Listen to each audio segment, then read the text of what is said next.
भारत माता की जय। जय श्री राम। बोलिए सियावर रामचंद्र की। आज भगवान जरासंध के जयंती समारोह और स्वाभिमान रैली के कार्यक्रम में उपस्थित इस पूरे कार्यक्रम के आयोजन करता और हमारे साथी मित्र आदरणीय प्रमोद चंद्रवंशी जी, यहाँ पर उपस्थित भारतीय जनता पार्टी के प्रदेश के अध्यक्ष और बिहार सरकार के मंत्री आदरणीय डॉक्टर दिलीप जायसवाल जी, बिहार सरकार के पूर्व मंत्री और हम लोगों के साथ डॉक्टर अनिल कुमार जी, औरंगाबाद के पूर्व सांसद आदरणीय भाई सुशील सिंह जी, दीघा विधानसभा के लोकप्रिय विधायक आदरणीय संजीव चौरसिया जी और इस मंच पर उपस्थित इस स्वाभिमान रैली में उपस्थित तमाम नेतागण और इस मंच के सामने उपस्थित तमाम भाइयों बुजुर्गों, नौजवान साथियों, छोटे छोटे बच्चों, माताएं बहनों, आज साथियों हम लोग भी आपके बीच में आए और भगवान जरासंध लगातार लड़ते रहे अपने स्वाभिमान और देश की रक्षा करने की। और ये जो मगध है, पंडित चाणक्य ने तो बाद में बनाया था साथियों, इस मगध का निर्माण किसी भगवान ने किया था तो वो भगवान जरासंध थे जिसने इस पूरी व्यवस्था को खड़ा किया। और आज भी प्रतीक है, आप राजगीर जब जाएंगे, राजगिरी था जहां मलयुद्ध होते थे, जहां भगवान जरासंध पूरी तरह न्याय के साथ विकास की जो चर्चा आज बिहार के मुख्यमंत्री आदरणीय नीतीश कुमार जी करते हैं, वो उसी राजगीर से आने का काम किए। और आज मुझे गर्व है कि भगवान जरासंध ने जिस तरह भगवान को भी एक तरह से चुनौती देने का काम किया था, क्योंकि हमको न्याय चाहिए था। इसलिए साथियों हम आग्रह करेंगे, निवेदन करेंगे आप तमाम लोगों से कि सामाजिक संरचना में हम लोग लगातार काम कर रहे हैं साथियों। और याद कीजिए, सरदेव कर्पूरी ठाकुर जी जब बिहार के मुख्यमंत्री हुए 71 में, जब पहली बार, तब से आरक्षण की व्यवस्था को, अति पिछड़ों समाज को जोड़ने का काम किया गया। सरदेव कर्पूरी ठाकुर जी ने 1971 में, 77 में और फिर 2006 में नीतीश कुमार जी ने ऐसी व्यवस्था खड़ा किया जिससे अति पिछड़ा समाज मुख्य धारा में आने का काम किया।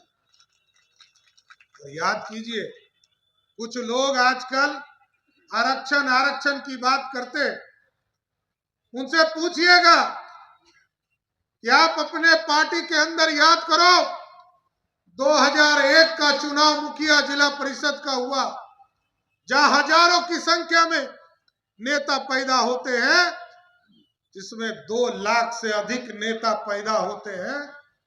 उस चुनाव में लालू प्रसाद जी ने किसी अति पिछड़े को आरक्षण नहीं दिया, और अति पिछड़े को तो आरक्षण नहीं दिया, इसके साथ साथ दलितों को भी आरक्षण नहीं दिया।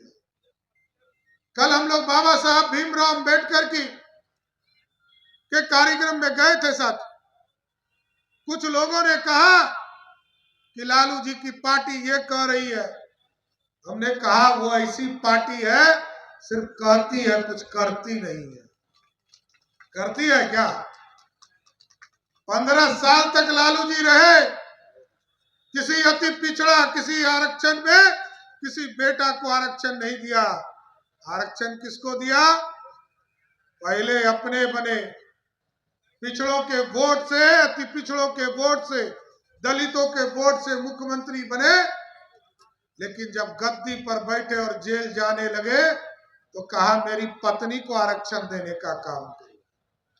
और जब पत्नी हट गई, पत्नी को नीतीश कुमार जी ने चुनाव में हराने का काम किया, तो लालू जी ने कहा अब मेरे बेटा को मुख्यमंत्री बनाने का काम। कभी एक बेटा, कभी दूसरा बेटा, अब तो दो दो बेटी आ गई साथियों राजनीति में। मेरा स्पष्ट मानना है, आज देश में नरेंद्र मोदी की सरकार इस देश में गरीबों की रक्षा करने के लिए, गरीबों को उचित सम्मान देने के लिए आगे काम कर रही है। और स्वाभाविक है, आपने देखा हम लोगों ने सरकार में भी मंत्री आदरणीय भीम सिंह जी को ही, आदरणीय प्रेम कुमार जी को बनाया, और राज्यसभा में भी जब हम लोकसभा चुनाव नहीं लड़ा पाए तो हमने राज्यसभा में भी सांसद, भारतीय जनता पार्टी ने सांसद बनाने का काम किया। और आगे के दिनों में भी भारतीय जनता पार्टी पूर्ण रूप से आपको स्वस्थ करती है। हमारे अध्यक्ष जी यहाँ बैठे हैं, एकदम स्पष्ट रहिए, इस पूरे चंद्रवंशी समाज और अति पिछड़े का सम्मान कोई बढ़ाएगा तो नरेंद्र मोदी की भाजपा ही बढ़ाने का काम। और स्वर्णिम काल उसी राजगिरी से आया है। सच, मैं बार बार सब दो लोगों को समझाता हूं कि आज यदि बिहार और मगध का एक पूरे देश और दुनिया में धमक हुआ तो वो राजगिरी का ही कृपा था। आज मैं बिहार का बजट का मंत्री हूं साथियों, वित्त विभाग का मंत्री हूं। 2,78,000 करोड़ मैं बजट का पेश करता हूं और अपना संसाधन मेरा मात्र 52,000 करोड़ है। 2,26,000 करोड़ रुपया देश के यशस्वी प्रधानमंत्री नरेंद्र मोदी जी देते हैं, या तो सहायता देते हैं, असिस्टेंट देते हैं, या वित्त आयोग के माध्यम से अनुशंसा करके देने का काम करते हैं, या हमको लोन लेना पड़ता है। 2,26,000 करोड़ रुपया बिहार के विकास के लिए पैकेज छोड़ दीजिए। और आज देश और दुनिया में जिसने भारत को लूटने का काम किया था साथियों, क्योंकि आज से 2000 वर्ष पहले पंडित चाणक्य ने कहा था कि हम सोने की चिड़िया बनाएंगे, अखंड भारत का सपना देखेंगे। और आप सोचिए, सोने की चिड़िया तो बन गया, 2200 वर्षों तक हम स्वर्णिम काल में चलते भी रहे, लेकिन कभी मुगल आए, कभी मोहम्मद गजनी आए और कभी अंग्रेज आए, सबने भारत को लूटने का काम किया। लेकिन मोदी जी ने अब कहा है अब सोने की चिड़िया नहीं बनाना है, सोने का शेर बनाना है जो दुनिया में दहाड़ने का काम कर सके। और आज दहाड़ आए कि नहीं? आज दुनिया में दहाड़ने का काम भारत की सरकार कर रही है साथियों। आप देखिए, जिस अंग्रेजों ने हम पे 200 वर्षों तक राज किया, 400 वर्षों तक राज किया, उसी अंग्रेज को हम हराकर हम 11वें स्थान पर अर्थव्यवस्था में खड़े थे।